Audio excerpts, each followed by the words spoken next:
everyone, welcome to the sociology class. So today we are going to learn about social mobility and its type, a very important topic that is always asked in various types of sociology exams. ठीक है, चाहे वो net हो, चाहे वो CUET हो, चाहे वो कोई भी एग्जाम हो, कोई एंट्रेंस हो, सोशल मोबिलिटी एक ऐसा टॉपिक है जहाँ से क्वेश्चन बनते हैं. So you cannot skip this topic. That is why I am making a video on this. आज हम सोशल मोबिलिटी के बारे में सारी ही इंपॉर्टेंट चीज़ें पढ़ लेंगे. इसके अलावा जो एक्स्ट्रा नोट्स मेरे पास हैं जो मैं इसमें नहीं ऐड कर रही हूँ वो मैं आपको टेलीग्राम पर दे दूंगी. तो आप टेलीग्राम ज़रूर ज्वाइन कर लीजिएगा और वहाँ पर जो सोशल मोबिलिटी नाम का PDF होगा उसे खोलकर ज़रूर देखिएगा. ठीक है, तो स्टार्ट करते हैं और समझते हैं कि सोशल मोबिलिटी क्या होता है और उसके टाइप्स क्या होते हैं. सो सोशल मोबिलिटी के बारे में जो पहली चीज़ आपको याद रखनी है कि इसका कॉन्सेप्ट हमें सबसे पहले अगर देखें तो डिफाइन किया था सोरोकिन ने. अगर आपको कहीं और से कोई और मटेरियल से कोई और सोर्स से आपको पता चलता है कि सोशल मोबिलिटी का कॉन्सेप्ट और किसी ने दिया हो तो आप मुझे ज़रूर कमेंट में बताइएगा, मैं उसे पिन कर दूंगी. ठीक है, देखो सोशोलॉजी एक इस तरह का सब्जेक्ट है कि काफ़ी बार क्या होता है कि बहुत से सोर्सेज में अलग अलग बातें लिखी होती हैं. ठीक है, पर मैंने बहुत सी रिसर्च की है और मुझे सब जगह सोरोकिन का ही नाम आया तो मैं इसलिए सोरोकिन के साथ जा रही हूँ. अगर आपको लगता है कोई और है तो आप कमेंट में मुझे बता दीजिएगा. ठीक है, तो सबसे पहले ये चीज़ हो गई कि सोशल मोबिलिटी का कॉन्सेप्ट जो है वो आता है सोरोकिन से. According to Sorokin the shift of position may be undertaken by an individual और सोशल ऑब्जेक्ट और value, that is to say anything that has been created or modified by human activity can experience social mobility. तो यहाँ पे आप याद रखिएगा कि social mobility को जो सोरोकिन ने बताया है वो सिर्फ उन्होंने इंडिविजुअल तक सीमित नहीं रखा है. उन्होंने कहा कि सोसाइटी में जितनी भी चीज़ें हैं उनमें से किसी भी चीज़ की सोशल मोबिलिटी हो सकती है. ठीक है, ऐसी चीज़ें जिन्हें बनाया है इंसान ने, कोई भी human activity. He gave first account mobility in modern society. तो मॉडर्न सोसाइटी में देखो सबसे पहले जो अगर कोई सोशल मोबिलिटी की बात करता है तो वो है हमारे सोरोकिन. इन्होंने कहा था, ये सब बातें आपको याद रखनी है जितनी भी इन्होंने डिफाइन की है क्योंकि क्वेश्चंस इसमें से बन सकते हैं. ठीक है, he defines transition of an individual object और value which is human creation from one social position to another. ठीक है, तो ये चीज मैंने अभी बताई, आपको ये सारी डेफिनेशन याद रखनी है. Individuals are normally recognize in society through the statuses. हमें पता है कि इंडिविजुअल्स को अगर हम रिकॉग्नाइज करें, जाने, तो वो अपने स्टेटस और रोल की वजह से जाने जाते हैं. ठीक है, क्या वो काम करते हैं मोस्टली उससे. Not only society is dynamic but individuals are also dynamic. मतलब सोसाइटी ही नहीं चेंज होती रहती है, जो इंडिविजुअल्स हैं, जो सोसाइटी के मेंबर हैं, वो भी चेंज होते रहते हैं. Men are normally engaged in endless endeavors to enhance their status. देखो सारे ही जो इंसान है वो किस चीज में लगे हैं, जिसको हम लोग कहते हैं ना रैट रेस. वो रैट रेस क्या है कि हर इंसान अपना जो स्टेटस है उसे बढ़ाना चाहता है.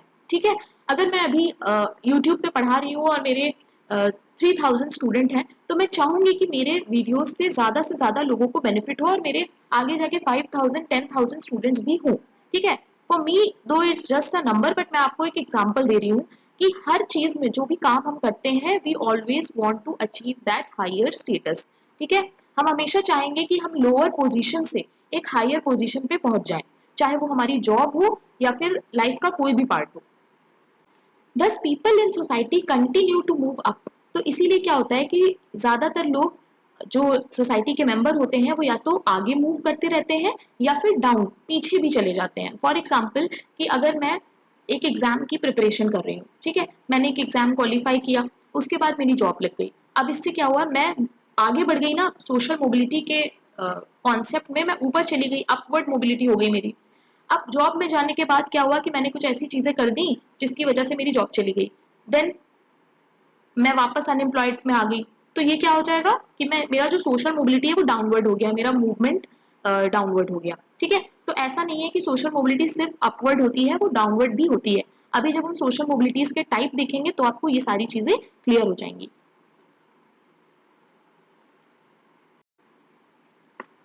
It is an important aspect of social stratification because the nature, form, range and degree of social mobility depend on the very nature of social stratification system.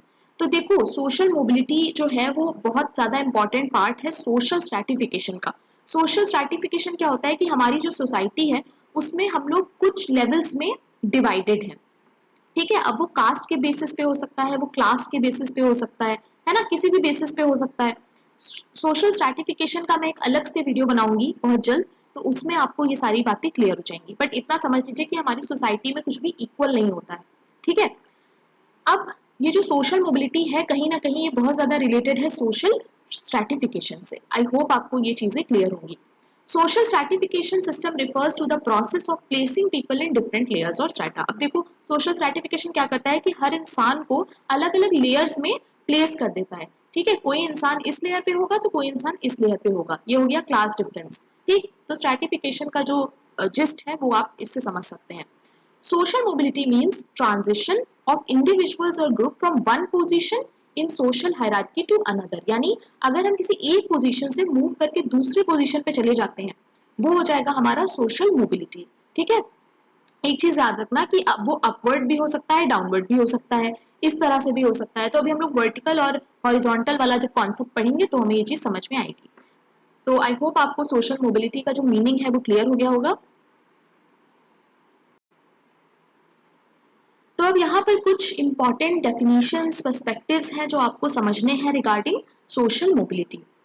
वॉलिस and Wallis ने कहा था कि social mobility is the movement of a person और persons from one status to another. यानी basic definition social mobility का मतलब होता है मूवमेंट, जब एक पर्सन एक स्टेटस से दूसरे स्टेटस में मूव करता है, ठीक है।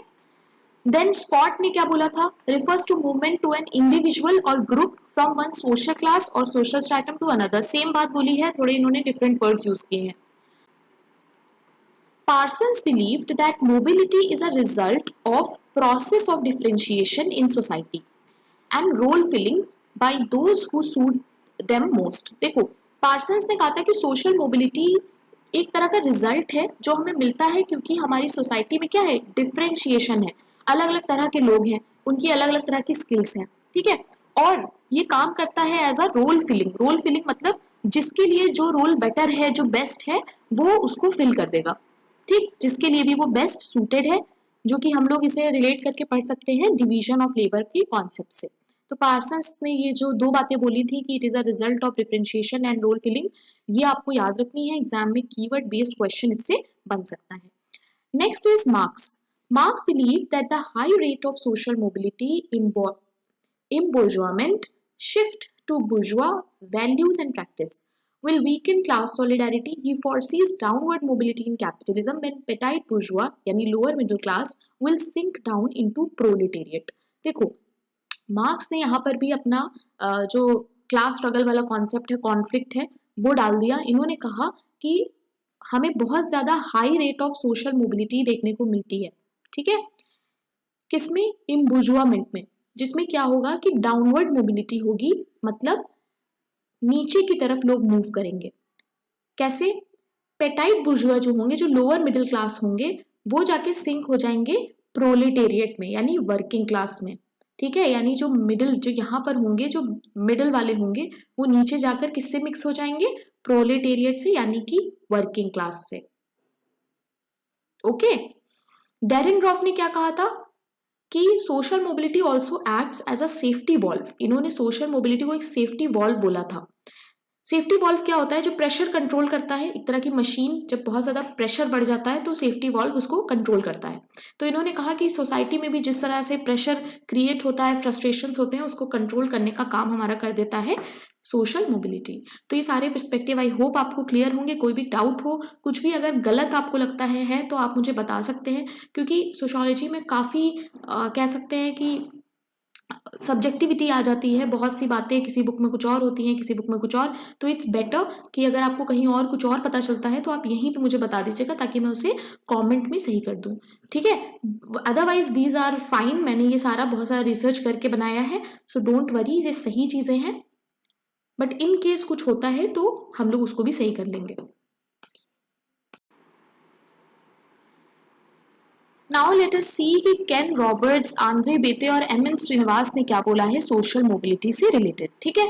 देखो केन रॉबर्ट्स ने अपनी किताब क्लास इन कॉन्टेम्परेरी ब्रिटेन 2011 में बोला कि दो रीजंस हैं जिनकी वजह से मॉडर्न सोसाइटीज में सोशल मोबिलिटीज हम लोग पढ़ते हैं, ठीक है।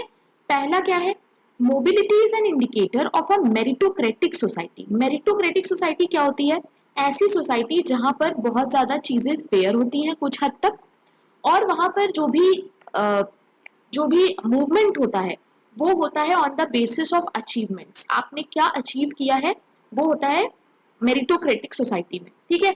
जैसे कि आपको सारी तरह के रिसोर्सेज दिए जाएंगे और ये आपकी ड्यूटी है कि आप अपनी जो कंडीशन है उसको आप चेंज करके अपने स्टेटस को आप मूव करके दूसरे हायर स्टेटस में जा पा रहे हो या नहीं। अगर आप नहीं जा पा रहे हो तो डाउनवर्ड मूव करोगे आप, ठीक है। तो ये चीज तो पहला हो गया कि मेरिटोक्रेटिक सोसाइटी का इंडिकेटर है मोबिलिटी। दूसरा है कि mobility is also an indicator of stability of class architecture, यानी हमारी सोसाइटी में क्लास का जो कॉन्सेप्ट है वो बना रहे, इसलिए भी मोबिलिटी होती है। भाई सब लोग तो नहीं मूव करके अपवर्ड जाते हैं, कुछ लोग डाउनवर्ड भी आते हैं। तो उससे क्या होता है, तो इससे क्या होता है कि जो हमारी सोसाइटी है उसमें एक हाई क्लास, लो क्लास, मिडिल क्लास वाला जो कॉन्सेप्ट है वो बना रहता है, ठीक है। Instances of mobility in traditional society is low. तो ट्रेडिशनल सोसाइटी में हमने देखा है कि मोबिलिटी के जो चांसेस होते हैं वो बहुत ही ज्यादा लो होते हैं। क्यों? क्योंकि वहां पर जो सोशल स्ट्रैटिफिकेशन होता है वो अस्क्रिप्टिव होता है। अस्क्रिप्टिव मतलब कि वो बेस्ड होता है बर्थ वाले स्टेटस पे, कि आपके फादर अगर इस कास्ट के थे तो आप भी इसी कास्ट के होंगे, उस पर ज्यादा फोकस करते हैं वो लोग, ना कि वहां पे होती है मेरिटोक्रेटिक सोसाइटी। तो आई होप आपको ये सारे ही पॉइंट्स क्लियर हो गए होंगे। If you have any doubt, you can always do comment and ask me. Now there are two more important things that you need to know. First is Andre बेते ने अपनी किताब cast, class और power में बोला था कि जो closed stratified system होते हैं वहां पर सोशल मोबिलिटी बहुत ही ज्यादा डिफिकल्ट होती है। क्लोज स्ट्रैटिफाइड सिस्टम से हमारा क्या मतलब है? कास्ट, ठीक है। कास्ट जैसी चीजों में सोशल मोबिलिटी बहुत ज्यादा डिफिकल्ट होती है। Next is M.N.. श्रीनिवास ने अपनी स्टडी कुर्स में देखा था कि लोग जो हैं ऐसी सोसाइटीज में, जो इन्होंने आंद्रे बेते ने बोला ना क्लोज स्ट्रैटिफाइड सिस्टम में, उन्होंने बोला कि इसमें लोग अलग तरह की चीजें, अलग तरह के मेथड्स यूज करते हैं टू मूव अप सोशली, यानी सोशली ऊपर आने के लिए वो अलग तरह की चीजें यूज करते हैं। जैसे संस्कृताइजेशन हम लोगों ने पढ़ा है ऑलरेडी, मैंने ऑलरेडी संस्कृताइजेशन पे वीडियो बनाया है, तो अगर आपने नहीं देखा है मैं यहाँ पे अटैच कर दूंगी, आप उसे जरूर देखिएगा, ठीक है। तो यहाँ पे आप संस्कृताइजेशन को रिलेट कर सकते हैं। होता क्या है इसमें कि कल्चरल एस्पेक्ट तो आपके इफेक्ट होते हैं, चेंज होते हैं, बट स्ट्रक्चरली कोई चेंज नहीं आता है। दैट मीन्स कि आपकी जो कास्ट है वो वही रहेगी, बट आपका एक जो कल्चरल एस्पेक्ट होता है, आपका रहने का तरीका, आपका बाकी चीजें जो आप हायर कास्ट की कॉपी करोगे वो सारी चेंज हो जाती है, बट कहीं ना कहीं आपका स्ट्रक्चर नहीं चेंज होता है। कास्ट जितनी है सोसाइटी में उतनी ही रहेंगी, ठीक है। तो ये सारी बातें हैं जो आपको सोशल मोबिलिटी में याद रखनी है। Mobility in industrial and modern society is more wide spread. ज्यादातर मोबिलिटी का जो कॉन्सेप्ट है वो हमें इंडस्ट्रियल और मॉडर्न सोसाइटीज में ज्यादा देखने को मिलता है। In the developed country inter generation mobility is much higher. अभी हम लोग देखेंगे कि इंटर जनरेशनल मोबिलिटी क्या होता है, बट उससे पहले आप यहाँ पे ये समझ लीजिए कि ये बहुत ज्यादा हायर होती है अगर कंपेयर करें तो ट्रेडिशनल सोसाइटी से, यानी मॉडर्न सोसाइटी में ये क्या होती है, बहुत ही ज्यादा हायर। ये चीज आपको याद रखनी है, ठीक है। This happens because industrial society ले एम्फेसिस ऑन फॉर्मल क्वालिफिकेशन। तो ऐसा होता क्यों है? क्योंकि जो फोकस है इंडस्ट्रियल सोसाइटी में वो होता है फॉर्मल क्वालिफिकेशन पे, ठीक है। Children of working class parents often gain qualification. तो जॉब से पहले बच्चे पढ़ते हैं, क्वालिफाइड होते हैं, उसके बाद वो जॉब करते हैं। ट्रेडिशनल सोसाइटीज में इसका अपोजिट होता है। Social Mobility written by Sorokin in 1927, a very important part of the social mobility। आपको ये किताब के बारे में तो पढ़ना ही है, साथ में इसमें जो भी चीजें इंपॉर्टेंट है वो आपको याद रखनी है, ठीक है। क्वेश्चन इसमें से बन सकता है क्योंकि ये समझ लीजिए एक तरह की बेसिक बुक है फॉर दिस टॉपिक, ठीक। अब देखो सोरोकिन ने क्या कहा था, इन्होंने कहा था कि मोबिलिटी जो है वो फंक्शनल है, सोसाइटी में एफिशिएंसी और सोशल ऑर्डर मेंटेन करने में हेल्प करती है। He compared vertical mobility to stairs and elevators। ये आप याद रखिएगा, अभी हम लोग पढ़ेंगे कि वर्टिकल मोबिलिटी क्या होती है, बट उससे पहले आपको याद रखना है कि वर्टिकल मोबिलिटी को इन्होंने कहा था स्टेयर्स और मोबिलिटी की तरह। जैसे स्टेयर्स होते हैं ना जो ऊपर जा रहे होते हैं, नीचे आ रहे होते हैं, है ना, एलिवेटर्स, उससे इन्होंने उसको कंपेयर किया। नेक्स्ट इन्होंने कहा कि ब्लड स्ट्रीम्स जैसे ह्यूमन बॉडी में होता है उसको इन्होंने बोला वर्टिकल मोबिलिटी। तो ये दो चीजें आपको बहुत अच्छे से याद रखनी है, ये बहुत इंपॉर्टेंट पार्ट है। Now let us see कि नाउ लेट अस अंडरस्टैंड कि डेविस एंड मोरे ने अपनी book some principles of stratification में क्या बोला है, जो कि आई थी 1945 में। तो ये आपको याद रखना है, बुक्स के जितने भी नेम है यहाँ पर वो सारे ही इंपॉर्टेंट है। इन्होंने कहा था कि it is the reward system of the society that facilitates individual mobility. तो इन्होंने कहा क्योंकि हमारी सोसाइटी में जो रिवॉर्ड सिस्टम होता है ना, कि हम कुछ करते हैं तो हमें उसका रिवॉर्ड चाहिए, इसी से इंडिविजुअल मोबिलिटी हमारी सोसाइटी में आती है और उसे हेल्प होती है। ठीक है। अब पहले के टाइम पे क्या होता था कि जो सोशल मोबिलिटी की थ्योरीज आती थी वो फोकस्ड होती थी ऑक्यूपेशन पे, पर अब नए नए पर्सपेक्टिव्स भी आ चुके हैं। ठीक है, तो अभी हम लोग वो भी देखते हैं। There are also evidences that concept is over hyped. अब क्या हो गया है कि मोबिलिटी के कॉन्सेप्ट को मॉडर्न सोसाइटीज में बहुत ज्यादा बढ़ा के बता दिया गया है कि मॉडर्न सोसाइटीज में तो बहुत सोशल मोबिलिटी हो जाती है, अच्छे से हो जाती है, but this is not the case. ऐसा नहीं है। बहुत से केसेस में सोशल मोबिलिटी नहीं हो पाती है। ठीक है, जितना बता दिया गया है उतनी नहीं है, मॉडर्न सोसाइटीज में ओवर हाइप्ड कर रखा है। ठीक है। अब देखो, डेविड क्लास ने एक बुक लिखी है जिसका नाम है सोशल मोबिलिटी इन ब्रिटेन 1954। ठीक है। Found that mobility was low as there was rampant elite self recruitment. तो ये चीज याद रखना, क्योंकि जो बहुत सारे हाई क्लास, एलीट मीन्स क्या, जो सबसे हायर क्लास पीपल होते हैं, वो सेल्फ रिक्रूटमेंट कर रहे थे, जिसकी वजह से मोबिलिटी जो है वो बहुत ज्यादा लो थी। There were only middle management and lower level position which were left out. यानी सारी हायर पोजीशंस पे तो वही चले गए, उसके बाद वो खुद ही रिक्रूट भी कर रहे हैं। ठीक है, तो वो लोअर या फिर मिडिल क्लास लोगों को रिक्रूट ही नहीं कर रहे हैं। उससे क्या हो रहा है कि मोबिलिटी बहुत ज्यादा लो है। ये बात आपको याद रखनी है। कौन सी बुक में इस चीज के बारे में बात है, किसने लिखी है, क्या उसका ईयर है, इतना आपको याद रखना है।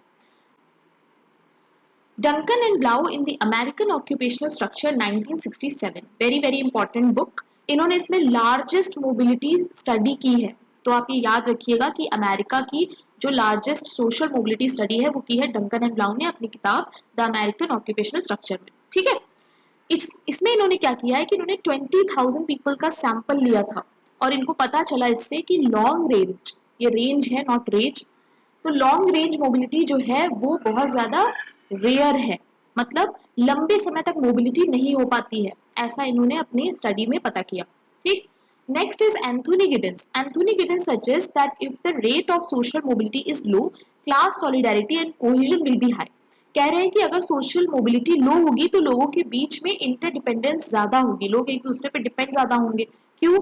Most individual will remain in their class of origin, they will provide the reproduction of common life experience over generation. तो उनका जो एक्सपीरियंस होगा वो कॉमन रहेगा, क्योंकि वो मोबिलिटी की वजह से चेंज तो हो नहीं पाएंगे, दूसरे पोजीशन पे वो जा नहीं पाएंगे। तो जब वो एक ही जगह रहेंगे तो क्या होगा, कोहेजन बढ़ेगा, सॉलिडारिटी बढ़ेगी। ठीक है। अब यहाँ पे दो चीजें हैं, Fox Miller and Willmott and Young, इन्होंने दो स्टडीज की थी जो कि एग्जाम में मुश्किल है कि पूछेगा, बट आप इसे एक बार पढ़ के समझ सकते हैं, ज्यादा इंपॉर्टेंट ये चीज नहीं है। कुछ नहीं बताया है, बस ये बताया है कि फॉक्स एंड मिलर ने 12 इंडस्ट्रियल नेशंस पे स्टडी किया था और इन्होंने ब्लू कॉलर और व्हाइट कॉलर के बीच में मोबिलिटी पता की थी। विलमॉट और यंग ने 174 मैनेजिंग डायरेक्टर के सैंपल्स लिए थे और उससे उन्हें पता चला था कि 83% जो थे वर्कर्स वो एक सन थे, प्रोफेशनल्स या फिर मैनेजर्स के। तो ये बस एक फैक्चुअल चीज है जो आपको याद रखनी है, मुश्किल है, इसमें से क्वेश्चन नहीं आएगा। Now this is important. Sorokin से रिलेटेड जितनी भी बातें मैं इस वीडियो में कर रही हूँ वो सारी ही इंपॉर्टेंट है। ठीक है। इन्होंने हमें 4 तरह के फैक्टर्स बताए थे जो मोबिलिटी को अफेक्ट करते हैं। वो क्या है, हम लोग एक एक करके उसे समझेंगे। पहली चीज देखो, यहाँ पे सोरोकिन ने क्या बोला था कि there are certain primary factors that effect mobility. बहुत सारे ऐसे फैक्टर्स हैं प्राइमरी यानी इंपॉर्टेंट हैं जो मोबिलिटी को अफेक्ट करते हैं। ठीक है, और कुछ सेकेंडरी भी है। अब देखो, पहला क्या है, डेमोग्राफिक फैक्टर्स।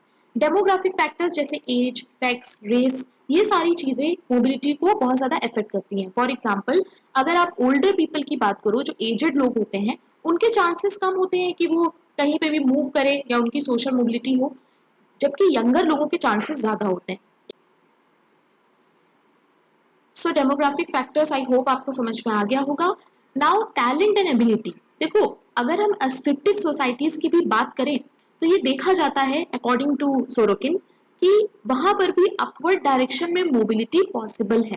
ठीक है, कैसे पॉसिबल है? मान लो आप किसी भी कास्ट के हो, अगर आप मेहनत करके अगर आप चीज़ों को अचीव कर सकते हो अपने टैलेंट और एबिलिटी के बेसिस पे, तो आप अपना स्टेटस या पोजीशन ज़रूर से चेंज कर सकते हो। अब यहाँ पर पैरेटो ने बोला है कि ये जो चीज़ है टैलेंट एंड एबिलिटी, ये सबसे ज़्यादा मेन रीज़न है, chief reason means main reason है कि सोसाइटी में सोशल मोबिलिटी होती है। Next is faulty direction of individuals in social position. मतलब structural factors can force people to land into wrong positions. तो कभी कभी क्या होता है कि हमारे स्ट्रक्चरल फैक्टर्स की वजह से हम गलत पोजीशन में पहुंच जाते हैं। ठीक है, मतलब हम, क्योंकि अब मान लो जॉब्स नहीं है एक सोसाइटी में, तो ये एक स्ट्रक्चरल फैक्टर है कि वहां पे गरीबी है, वहां पे जॉब्स ही नहीं है, तो क्या होगा, क्या आप अच्छी पोजीशन पे जा पाएंगे? नहीं, आपको वही मिडिल क्लास वाली जॉब्स या कोई छोटी मोटी जॉब आपको करनी पड़ेगी, क्योंकि जब है ही नहीं, वैकेंसी ही नहीं है, तो आप कैसे बड़े पोजीशन पे जा पाओगे? ठीक है, तो कुछ स्ट्रक्चरल फैक्टर्स भी होते हैं जिसकी वजह से मोबिलिटी होती है। Next, change of social environment. अगर मान लो कि सोशल एनवायरनमेंट चेंज हो रहा है, तो उसकी वजह से भी आपकी मोबिलिटी चेंज होगी। ठीक है, बहुत ज्यादा अगर इंडस्ट्रियलाइजेशन हो रहा है एनवायरनमेंट में, तो क्या होगा, इंडस्ट्रीज बढ़ेंगी, जॉब क्रिएशन होगा और आपके पास मौका होगा कि आप अपने आप को चेंज कर पाओ, अपनी पोजीशन को या अपने स्टेटस को। ठीक है, तो इतनी बातें आई होप क्लियर होंगी, ये चीजें आपको याद रखनी है, एग्जाम में इनसे क्वेश्चंस आ सकते हैं। अब देखो, according to Sorokin, change in social environment is one of the major factor of social mobility. इन्होंने कहा कि इन्वायरमेंट में चेंज की वजह से बहुत ज्यादा सोशल मोबिलिटी होती है। तो ये सारी चीजें आई होप आपको क्लियर होंगी। तो अब हमें अच्छे से समझ में आ गया है कि सोशल मोबिलिटी क्या होता है। अब हम लोग समझेंगे कि सोशल मोबिलिटी के पार्ट्स कौन कौन से हैं। ठीक है, तो पहला पार्ट जो हमें समझना है that is vertical mobility. Vertical mobility और हॉरिजॉन्टल में बहुत कंफ्यूजन होता है, क्योंकि बहुत से लोगों को इस लाइन में ही कंफ्यूजन होता है, इसीलिए मैंने इसको यहाँ पे लगा दिया है। तो याद रखिएगा, वर्टिकल का मतलब क्या होता है, दिस लाइन। ठीक है, तो Sorokin defines vertical social mobility as the relations involved in a transition of an individual from one social stratum to another. यानी आप एक सोशल स्ट्रैटम से दूसरे सोशल स्ट्रैटम पे मूव करोगे, that is called vertical social mobility. अब याद रखना, it can be of two types, दो तरह की हो सकती है, दैट इज पहला अपवर्ड और दूसरा डाउनवर्ड। जब आप नीचे से ऊपर जाओगे तो वो हो जाएगा अपवर्ड, और जब नीचे से ऊपर आओगे तो दैट वुड बी डाउनवर्ड। ठीक है, according to direction of the transition, देखो डायरेक्शन के हिसाब से होता है। ठीक है, डायरेक्शन के हिसाब से दो हैं जो मैंने अभी आपको बताई। इसको इन्होंने क्या बोला था, इन्होंने बोला था सोशल क्लाइंबिंग और सोशल सिंकिंग। ये आपको याद रखना है कि सोरोकिन ने क्या बोला था। ठीक है, अगर आप ऊपर जाओगे तो हो जाएगा सोशल क्लाइंबिंग, तो यानी हो जाएगा सोशल क्लाइंबिंग। ठीक है, और अगर आप नीचे आओगे डाउनवर्ड तो हो जाएगा social sinking. Fine. Upward and downward mobility are two subtypes. This may happen due to change in one or more than one status, class और power. तो ये एक या दो से ज्यादा स्टेटस या फिर क्लास पावर में चेंज की वजह से होता है। This is the most talked about mobility in social structure. यानी this is the most talked about mobility, so this is the most talked about mobility in sociological literature. मतलब sociology में vertical mobility की ही सबसे ज्यादा बात होती है। कुछ एग्जांपल्स देख लो, जैसे आपका प्रमोशन हो गया या फिर डिमोशन हो गया, नीचे आ गया आप, ठीक, चेंज हो गई, इनकम बढ़ गई, घट गई, मैरिज हो गया या फिर हायर स्टेटस वाले से हो गया या लोअर स्टेटस वाले से हो गया, मूवमेंट हो गया बेटर से या फिर वर्स नेबरहुड में। तो आई होप आपको वर्टिकल मोबिलिटी क्लियर होगा। मैंने बहुत कोशिश की है चीजों को सिंपल रखने का, क्योंकि एग्जाम पास है और आपको एकदम ऑन पॉइंट चीजें पता होनी चाहिए। Now we are going to understand horizontal mobility. देखो हॉरिजॉन्टल मोबिलिटी में क्या होता है कि आप मूव तो करते हो, आप मूव तो करते हो आगे की तरफ या पीछे, बट आपका जो स्टेटस है वो सेम रहता है। जैसे कि nurse who lives, for example nurse who leaves one hospital to take position as a nurse at another hospital. मतलब आप पहले एक छोटे हॉस्पिटल में काम करते थे, now you are working in a big hospital, but you are what, same, you are nurse. पहले भी आप नर्स थे और अभी भी आप नर्स हो। ठीक है, तो आपके स्टेटस में तो कोई चेंजेस नहीं आया है ना, स्टेटस में कोई चेंज नहीं आया। तो ये चीज आपको याद रखनी है। According to Sorokin it means the transition of individual और social object from one, according to Sorokin, it means the transition of an individual or social object from one social group to another situated at same level. मतलब आप move तो कर रहे हो but at the same level. ठीक, तो आपको ये चीज याद रखनी है। और ये भी और हॉरिजॉन्टल मूवमेंट दो तरह से हो सकता है, या तो वो हो सकता है क्या कहते हैं उसे, बैकवर्ड, ठीक है, या फिर फॉरवर्ड। तो ये दोनों चीजें आपको याद रखनी है। इंट्रा जनरेशनल मोबिलिटी, तो दो चीजें अब हम पढ़ेंगे, intra generational and inter generational. दोनों में काफी कंफ्यूजन होता है। आई होप कि आज के बाद आपको इन दोनों चीजों में कंफ्यूजन नहीं होगा। देखो, इंट्रा जनरेशनल में क्या होता है कि पहली चीज, it is termed as career mobility. तो इसे हम करियर मोबिलिटी कहते हैं, ठीक है। refers to a change in an individual's social standing, especially in the workforce, that occurs when an individual works his way up or down, for that matter in occupational ladder. occupational ladder मतलब आपके जो काम की जगह है वहां पे जब आप ऊपर जा रहे हो, अप हो रहे हो या डाउन हो रहे हो, that will be called intragenerational mobility, ठीक है। career progression of an individual in work is considered to be an example of this type of mobility। तो आपको ये याद रखना है कि career based मोबिलिटी की यहाँ पे बात हो रही है। They are easier in society which are relatively modern. तो यहाँ पर मॉडर्न में ये वाली इजिली हो जाती है क्योंकि ये अचीवमेंट बेस्ड होती है, ठीक है। तो मॉडर्न सोसाइटी में intra generational mobility is easy. Either one can study individuals own careers who far they move up or down the social scale in the course of their working lives. This is usually called intergenerational mobility। वही चीज है जो मैंने अभी बताई। देखो example में, जैसे आप पहले किसी एक फैक्ट्री में काम करते थे, ठीक है, अभी वहां पे आप थे एक supervisor, now you are assistant manager. तो ये क्या हो जाएगा हमारा इंट्रा जनरेशनल मोबिलिटी। तो आपको बस मेन चीज जो याद रखनी है, that is related to career और वर्क फोर्स, ओके।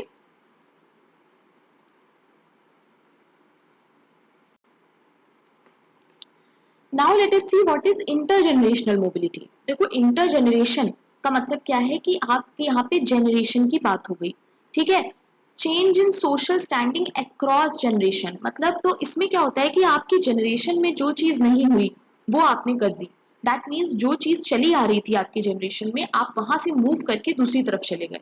ये चीज आपको याद रखनी है। देखो एग्जाम्पल है कि when a person from lower class family graduates from medical school, किसी एक लोअर क्लास फैमिली का जब बच्चा मेडिकल स्कूल से जाके डॉक्टर बन जाता है, इसको कहेंगे इंटरजेनरेशनल मोबिलिटी। क्यों? क्योंकि उसकी लाइफ में या उसकी फैमिली में कहें स्पेसिफिकली, तो उसकी फैमिली में कोई भी अभी तक मेडिकल स्कूल नहीं गया था और कोई भी डॉक्टर नहीं बना था। तो यहाँ पर एजुकेशन जो होता है वो बहुत ही स्ट्रॉन्गेस्ट मीन्स होता है इंटरजेनरेशनल मोबिलिटी का, ठीक है। ये चीज आपको याद रखनी है। It is a change in status from which a child begin with the parents household to that of the child upon reaching adulthood. तो इसमें क्या है कि एडल्टहुड तक आपका जो स्टेटस है वो वही रहता है जो आपके फैमिली वालों का है, उसके बाद वो चेंज हो जाता है। It refers to a change in status of family member from one generation to the next. जैसे कि फार्मर का जो बेटा है वो एक ऑफिसर बन गया, तो ये हो जाएगा हमारा इंटरजेनरेशनल मोबिलिटी, ठीक है। अब यहाँ पर दोनों ही चीजों का डिफरेंस दिया हुआ है हमें, जो कि इंपॉर्टेंट है। जब मैं आपको इसका पीडीएफ शेयर करूंगी तो आप इसे जरूर पढ़िएगा, ये बहुत इंपॉर्टेंट है, क्वेश्चन इस टॉपिक में से आ सकते हैं। So now we are going to understand about structural mobility. तो स्ट्रक्चरल मोबिलिटी में क्या होता है कि जब large number of people move up the ladder. So now we are going to learn about structural mobility. देखो स्ट्रक्चरल मोबिलिटी में क्या होता है कि बहुत सारे लोग जब एक साथ अपनी पोजीशन को ऊपर लेके आ जाते हैं, ठीक है, दे मूव अपवर्ड्स, ऊपर की तरफ they move at the same time, ठीक है। देखो लिखा है ना, a large number of people to move up at the social ladder at the same time. तो एक साथ जब बहुत सारे लोग सोशल मोबिलिटी में अपवर्ड्स आ रहे हैं, that is called structural mobility. It may lead to movement as a whole stratum और इवन द होल नेशन। मतलब पूरे नेशन की ही बात हो रही है। स्ट्रक्चरल मोबिलिटी का मतलब है कि पूरे नेशन में सभी लोगों के पास अब चांस आ गया है कि वो अपना मूवमेंट कर सकते हैं अपवर्ड्स, ठीक है। इन इस कॉन्सेप्ट, अब एम.एन. श्रीनिवास का कॉन्सेप्ट है डोमिनेंट कास्ट, इसको याद रखिएगा। इन्होंने यही चीज बताई थी कि किस तरीके से resources like land leads to shifting of whole stratum in local hierarchy. मतलब अगर आपके पास बहुत सारा लैंड है तो किस तरह से आप डोमिनेंट कास्ट बन सकते हैं, किस तरह से आप अपना जो पोजीशन है उसको बढ़ा सकते हैं। सिमिलरली डिस्कवरी ऑफ ऑयल, अब यहाँ पे एक एग्जांपल और है कि अगर किसी होल सोसाइटी, अब यहाँ पर एक एग्जांपल और है, अब यहाँ पर एक एग्जांपल और है कि जब मिडिल ईस्ट में हमें पता चला कि वहां पे ऑयल है तो क्या हुआ, पूरी सोसाइटी का जो अपलिफ्टमेंट है वो हो गया। ठीक है, अब industrialization, increase in education, post industrial computerization, ये सारे ही रीजंस हैं जिनकी वजह से क्या हो रहा है, स्ट्रक्चरल मोबिलिटी आ रही है। ऐसी ऐसी जगह जहां पर पॉसिबल नहीं था लोगों का ऊपर आ पाना, वहां पर भी अब ऊपर आ रहे हैं लोग, तो ये हो गया हमारा स्ट्रक्चरल मोबिलिटी, जब आपका पूरा इंटायरली एक साथ सब लोग ऊपर आ सकते हैं। इंडिविजुअल मोबिलिटी, अब इंडिविजुअल मोबिलिटी क्या है, स्ट्रक्चरल में क्या हो रहा था कि सबका एक साथ मूवमेंट हो रहा था, ये एक माइक्रो व्यू है क्योंकि यहाँ पर हम इंडिविजुअल की बात कर रहे हैं। अब एक इंडिविजुअल किन किन फैक्टर्स की वजह से सोशल मोबिलिटी कर सकता है, that is called individual mobility, जैसे कि रेस, एथनिसिटी, जेंडर, ये सारी चीजें हैं, ऑक्यूपेशन है ना, स्किल्स, एजुकेशन। अब opportunity for individual can be restricted, कुछ फैक्टर्स हैं जिनकी वजह से इंडिविजुअल मोबिलिटी जो होती है वो रिस्ट्रिक्ट होती है, जैसे वुमेन्स के लिए कुछ फैक्टर्स होते हैं, डिसेबल्ड पर्सन्स के लिए कुछ फैक्टर्स हैं, है ना, तो ये सारी चीजें हैं। ये एक माइक्रो लेवल है, स्ट्रक्चरल वाला जो हमने पढ़ा अभी वो मैक्रो था। बहुत ईजी है, इसमें कोई आपको डाउट नहीं होना चाहिए, इफ है तो आप मुझसे कमेंट में पूछिएगा। So now we are going to understand what is absolute and relative mobility. हम लोगों ने ऑलरेडी एब्सोल्यूट और रिलेटिव पॉवर्टी पढ़ रखा है, अगर आपने मेरा पॉवर्टी वाला लेसन नहीं देखा है तो उसे जरूर देखिएगा। देखो एब्सोल्यूट मोबिलिटी में क्या होता है कि हमें पता है कि हम लोग एक लेवल से दूसरी तरफ मूव हो रहे हैं, ठीक है। अब वो कोई भी हो सकता है हम हायर टू लोअर जा रहे हो, हायर टू लोअर जा रहे हो, या फिर लोअर टू हायर जा रहे हो, ठीक है। सो एब्सोल्यूट मोबिलिटी मीन्स कि आपको सर्टेनिटी है, आपको पता है, कोई कंफ्यूजन नहीं है इसमें, ठीक है। आपको पता है कि इंक्रीज हो रहा है कि डिक्रीज हो रहा है और आप उसे मेजर कर सकते हो। बट रिलेटिव मोबिलिटी में क्या होता है कि जब आप उसे कंपेयर करते हो किसी और से, तब फिर चीजें चेंज हो जाती हैं, यानी there is no certainty. For example, if a person income increases from 32 to 76,000, अब किसी की पहले 32 सैलरी थी, अब बहुत दिनों बाद उसकी हो गई 76,000, ठीक है। बट उसी टाइम पे जो और लोग काम कर रहे हैं उनकी इससे ज्यादा बढ़ी है, ठीक। तो अब यहाँ पे क्या होगा, the person has experienced absolute upward mobility, यानी आपके पैसे तो बढ़े हैं, आपका एब्सोल्युटली मोबिलिटी तो हुई है अपवर्ड, बट अगर आप दूसरे से कंपेयर करेंगे तो डाउनवर्ड हुआ है आपका रिलेटिव मोबिलिटी, ठीक है। तो आपको ये चीज में कंफ्यूजन ना हो इसलिए मैंने बहुत ही इजी लैंग्वेज में समझाया है। आई होप आपको ये क्लियर हो, अगर ना हो तो आप कभी भी मुझसे पूछ सकते हो, ठीक है। Now these two are very uncommon given by R H. Turner. दो तरह की मोबिलिटी की इन्होंने बात की है, contest mobility and sponsored mobility. देखो कॉन्टेस्ट मोबिलिटी का मतलब क्या होता है कि आप एक ओपन कंपटीशन के थ्रू मूव कर रहे हो अपवर्ड या फिर डाउनवर्ड। कैसे, जैसे अभी आप एग्जाम की प्रिपरेशन कर रहे हैं, तो अगर वो एग्जाम क्वालिफाई हो गया, 3-4 साल आपने, जैसे बहुत से लोग यूपीएससी की प्रिपरेशन करते ही हैं, अगर आपने 4-5 साल प्रिपरेशन की और आप उसे क्वालिफाई करके ले गए, तो आपका क्या होगा, कॉन्टेस्ट के बाद आपका मोबिलिटी हो जाएगा अपवर्ड।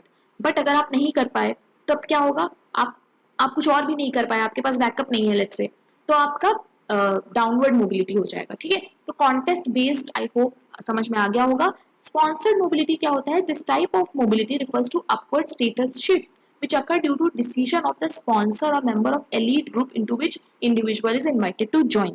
मतलब आप किसी चीज को आपने ज्वाइन किया और उसकी वजह से आपका जो पोजीशन है वो अपवर्ड हो गया, this is called sponsored mobility.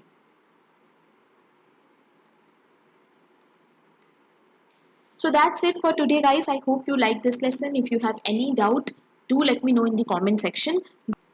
So don't forget to subscribe to my channel if you are a sociology student, you are preparing for any sociology exam.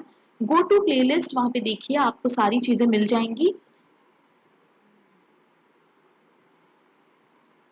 And don't forget to join my Telegram channel, because all the important things you will find on my Telegram. If you have any doubt regarding sociology, you can always talk to me on this. So that's it for today. I hope you like this lesson. Thank you very much. Keep learning.